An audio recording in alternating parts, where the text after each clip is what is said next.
Դուք միայն աշխատելու և հարկ մուծելու, տուգանքի մատերիալ լինելու համար չեք։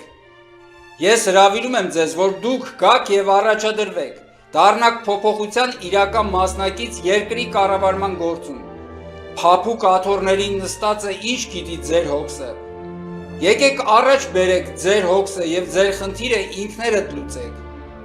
Այս ուղերձով ցանկանում եմ հայտնել, որ ձեր ինքնագնահատականը բարձր պահեք, բանվորից մինչև գիտնական։ Դուք ևս այս երկրում ունեք անելու գործ հենց կառավարման ոլորտում։ Բարձրացրեք ձեր ինքնագնահատականը։ Ձեզանից լավերը երբեք չեն եղել այն տարիներին, երբ երկիրը կառավարել են միայն իրենց շահերն առաջ տանող խմբակները։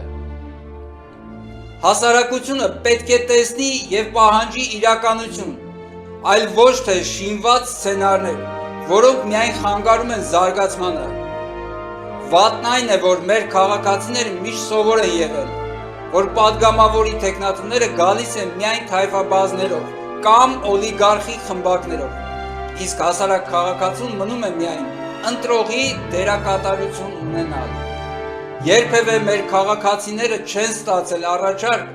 որ իրենք նույնպես կարող են առաջադրվել, մասնակցել և որոշել երկրի ապագան։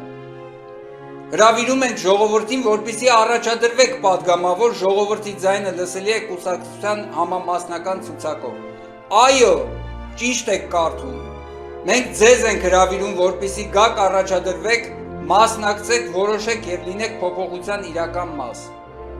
Դեմ եմ քաղաքացիական շարժում, ժողովրդի ձայնը լսելի է նոր ձևավորվող կուսակցություն։